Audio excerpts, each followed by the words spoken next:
Hello students, তো আমরা গত ক্লাসে sp3 sp2 sp সম্পর্কিত হাইব্রিডাইজেশন আমরা আলোচনা করেছি। তো আজকে নতুন আরেকটি হাইব্রিডাইজেশন নিয়ে আলোচনা করব, sp3d। তো sp3d সংকরণের ক্ষেত্রে আমরা sp3d বলতে বোঝাচ্ছি যে একটি s, তিনটি p, একটি d। তাহলে যোজ্যতা স্তরে যদি এরকম অরবিটাল সংখ্যা আমরা পেয়ে থাকি সিরিয়ালে, তাহলে সেই ক্ষেত্রে আমরা এই সংকরণে যেতে পারবো। তো sp3d সংকরণের ক্ষেত্রে আমরা শেপটা আগে একটু আলোচনা করছি যে এক্ষেত্রে শেপটা কেমন হয়। তো এক্ষেত্রে শেপটা হয় ঠিক এরকম।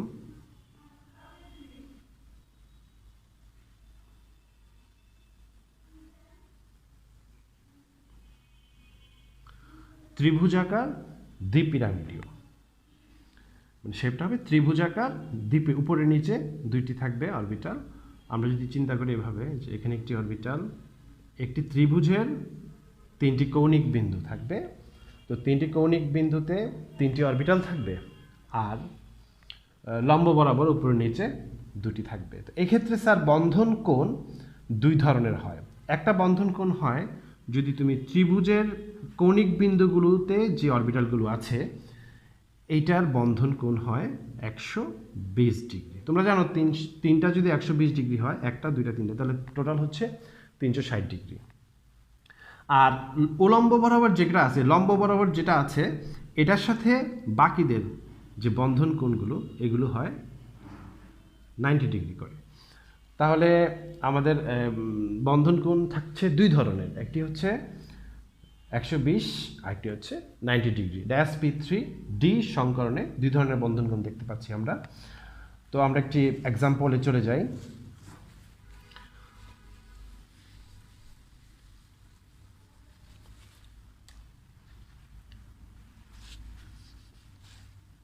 PCl5।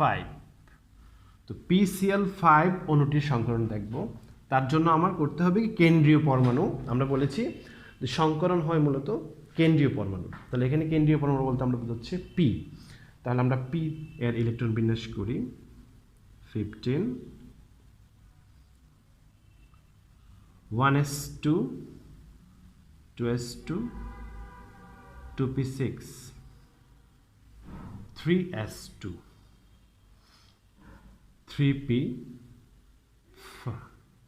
যদি দেই তাহলে এটা হচ্ছে 3p3 হলে এটা হচ্ছে ফসফরাসের ইলেকট্রন বিন্যাস।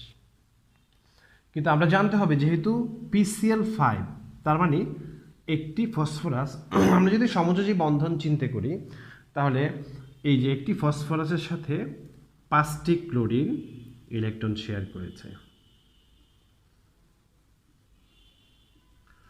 5টি, এবং এভাবে গঠিত হয়। আমরা সমযোজী বন্ধন থেকে এটা জানতে পারছি যে PCl5 অনুগঠিত হলো।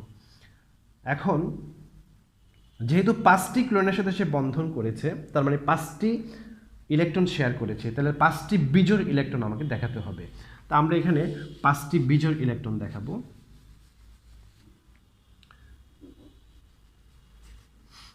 3px1, 3py1, 3pz1।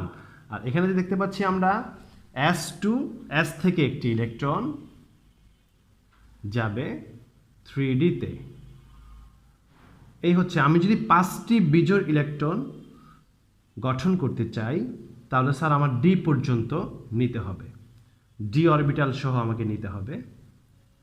তা আমরা আগে দেখব যৌগটা আসলে কি। যেমন PCl5, তার জন্য ফসফরাস 5টি বিজোড় ইলেকট্রন প্রয়োজন পড়বে 5টি ক্লোরিনের সাথে ইলেকট্রন শেয়ার করার জন্য। তা আমরা প্রথমে ইলেকট্রন বিন্যাস করলাম, বিজোড় ইলেকট্রন শো করলাম। এখন এই যে ওর যোজ্যতা স্তরের যে অরবিটালগুলো যদি আমরা স্টেপ বাই স্টেপ যদি পড়ে যাই তাহলে দেখা যাচ্ছে এখানে একটি s, 1 2 3, 3টি p এবং একটি d। তাহলে আমরা সহজেই বুঝতে পারছি যে এটি sp3d সংকরণে যাবে। আর sp3d সংকরণের আকৃতি আমরা জানি ত্রিকোণাকার দ্বিপিরামিডীয়। আর এর সাথে আছে কে? ক্লোরিন। তা আমরা বলছি স্যার ক্লোরিন তো আর সংকরণে যাবে না, তাহলে ক্লোরিনের কোন অরবিটালটি এই অরবিটালগুলো sp3d অরবিটালের সাথে সংকরণে যাবে? তো আমরা ক্লোরিনের কোন অরবিটালে যাবে সেটা আমরা দেখতে এখন ইলেকট্রন বিন্যাসের মাধ্যমে দেখব। 17, তাহলে 1s2 2s2 2p6 3s2 3p x2 3p y2 3p z1। দেখতে পাচ্ছি যে ক্লোরিনের লাস্ট কক্ষপথ দেখো, সেখানে যে বিজোড় ইলেকট্রন বিশিষ্ট অরবিটালটি রয়েছে সেই বিজোড় ইলেকট্রন বিশিষ্ট অরবিটালটি এই ফসফরাসের এই 5টি সংকর অরবিটালের সাথে অধিক্রমণে যাবে। এখানে বিষয়টা একটু ক্লিয়ার হওয়া দরকার যে স্যার ফসফরাসের যে 5টি অরবিটাল এগুলো পিওর না, কারণ এগুলো 5টা একসাথে মিক্সড হবে, মিক্সড হয়ে নতুন 5টি sp3d অরবিটাল করবে। কিন্তু ক্লোরিন যেহেতু সংকরণে যায়নি, তাই ক্লোরিনের যে বিজোড় ইলেকট্রন বিশিষ্ট অরবিটাল পি অরবিটালটি থাকবে পিওর। আমরা আরেকটা বিষয় তোমাদেরকে বুঝাই, দেখো আমরা অনেক সময় সেই পাকি যখন আমরা বলি যে একটি অরবিটাল সংকর অরবিটাল, তো সংকর অরবিটাল শেপটা আসলে হয় ঠিক এরকম। এটা কিন্তু আসলে পি না, কারণ পি অরবিটাল হতে হলে কিন্তু এটা হবে ডাম্বেল বা এভাবে আঁকতে হবে। তাহলে এটা হচ্ছে যে পিওর পি অরবিটাল, কিন্তু এই যে ছোট একটা লুপ দিলাম এটার সাথে এটা বলতে বোঝাচ্ছে এটি সংকর অরবিটাল। ওকে, তো এমন সংকর অরবিটাল এখানে থাকবে 5টি।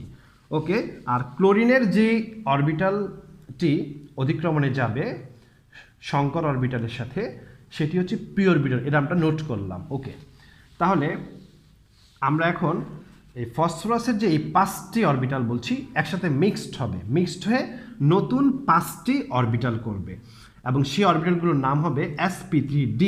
তো আমরা বলেছি যে এই sp3d 5টি অরবিটাল পরস্পরের সাথে কেমন শেপে থাকবে, মানে কতটুকু দূরত্ব মেনটেন করবে। আমরা একটু আগে দেখেছি যে 3টি অরবিটাল থাকবে ত্রিভুজের 3টি কৌণিক বিন্দুতে, আর 2টি অরবিটাল থাকবে উপরে নিচে লম্ব বরাবর।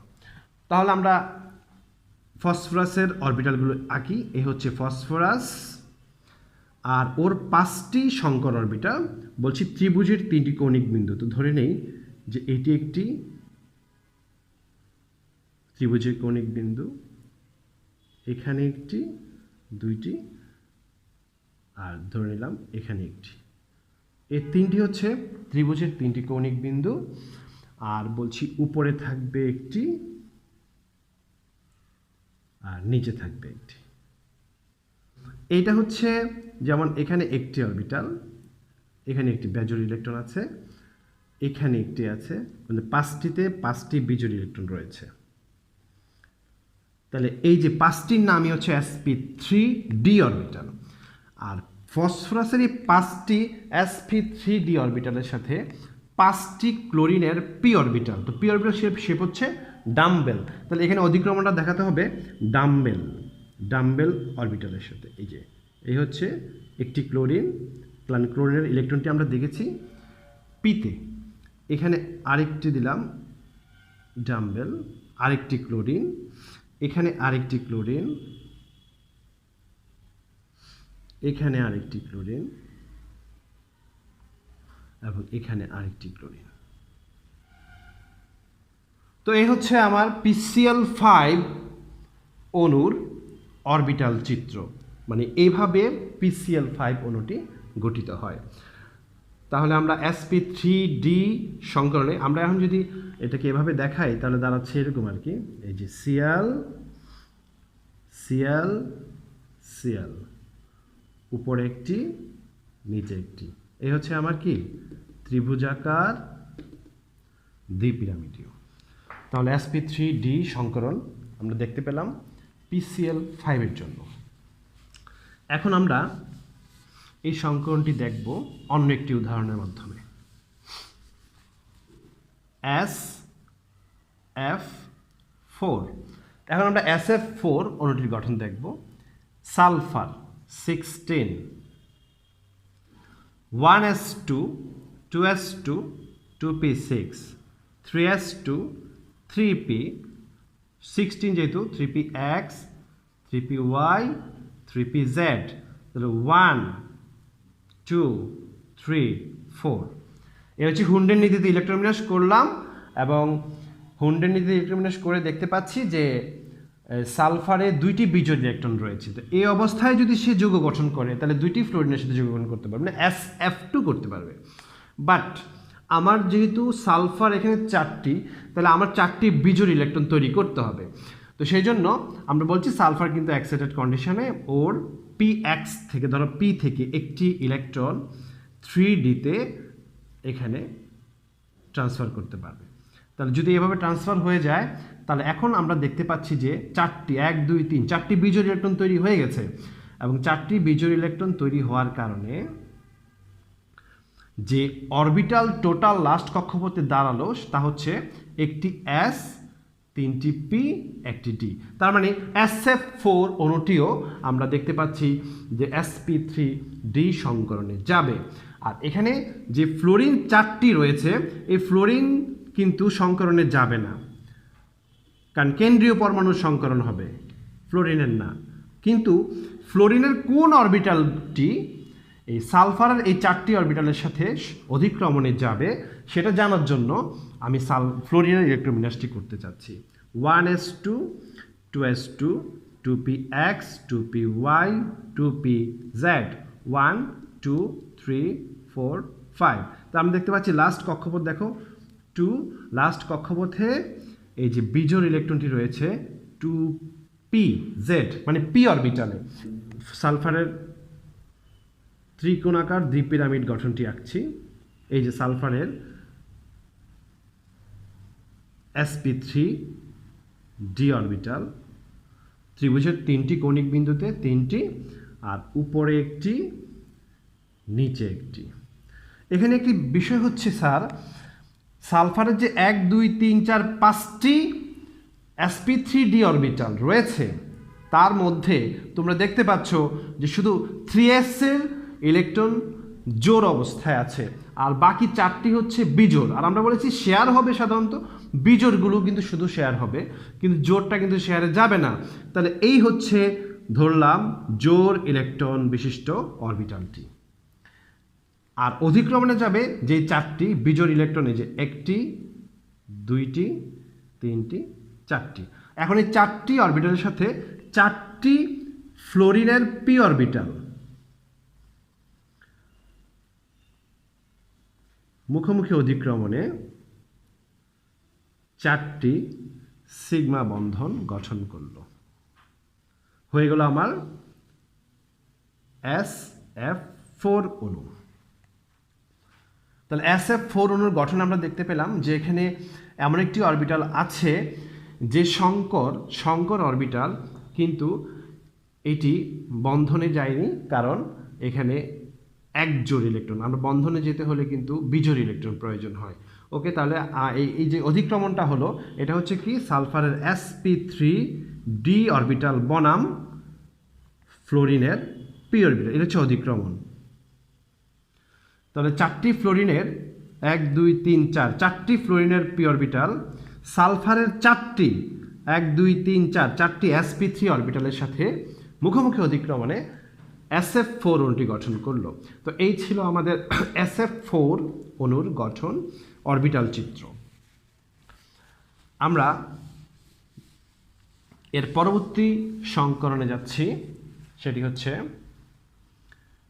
sp3d2।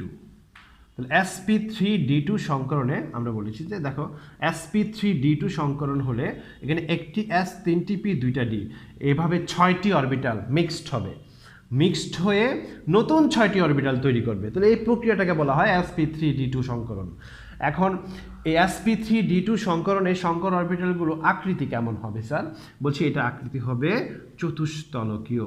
তাহলে চতুর্ভুজের 4টি কৌণিক বিন্দুতে 4টি অরবিটাল থাকবে, 1টি 2টি 3টি 4টি, আর উপরে থাকবে একটি, নিচে থাকবে একটি। এই হচ্ছে আমার sp3d2 সংকর অরবিটাল চিত্র। আর সেখানে বন্ধন কোণ হবে 90 ডিগ্রি। সিম্পল। তাহলে sp3d2 সংকরণের অরবিটালগুলোর আমরা আকৃতি দেখলাম এবং তাদের বন্ধন কোণ দেখলাম। এখন আমরা এক্সাম্পলে চলে যাই যে কোন যৌগটি sp3d2 সংকরণে যাবে। ওকে, তো আমরা sp3d2 সংকরণের জন্য যৌগ নিলাম SF6। একটু আগে দেখেছি আমরা SF4, এখন দেখছি SF6। তাহলে সালফার ইলেকট্রন বিন্যাস করছি, সালফার 16। তাহলে 1s2 2s2 2p6 3s2 3p x 3p y 3p z 1 2 3 4। এটা হচ্ছে সালফারের স্বাভাবিক ইলেকট্রন বিন্যাস।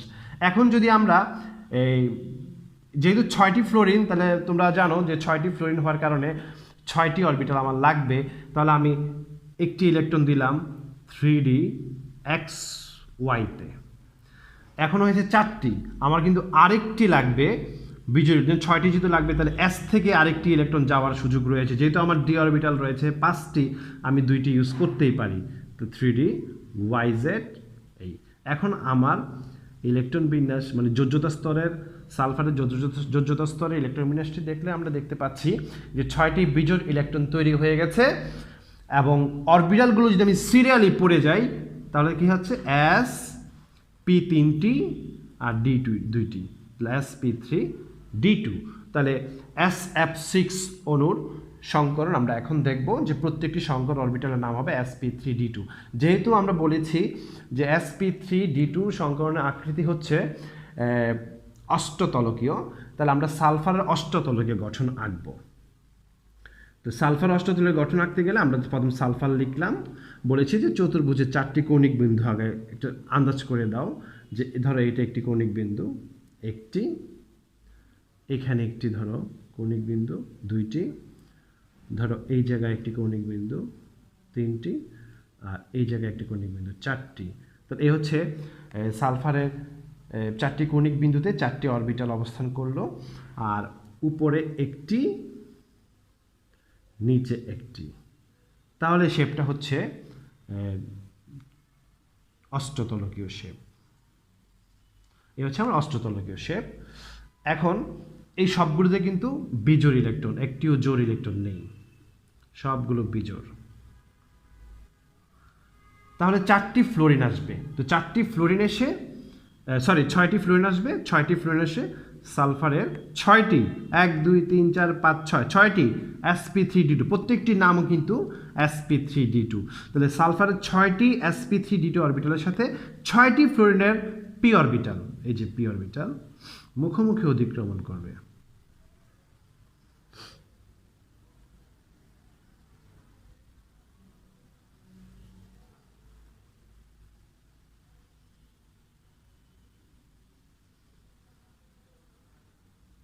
তাহলে এভাবে গঠিত হলো SF6 অণু। এটা হচ্ছে SF6 অণুর অরবিটাল চিত্র। তাহলে আমরা দেখলাম যে sp3d2 সংকরণে সংকর অরবিটালের আকৃতি অষ্টতলকীয় এবং বন্ধন কোণ 90 ডিগ্রি। এর মধ্যে যে উদাহরণটি নিয়েছি SF6, এটার জন্য একটি সংকরণ, SF4 এর জন্য হচ্ছে sp3d সংকরণ, এবং SF2 এর জন্য তোমরা করলে পাবে এটা হচ্ছে sp3 সংকরণ। তো দেখা হবে পরবর্তী ক্লাসে। ভালো থেকো সবাই।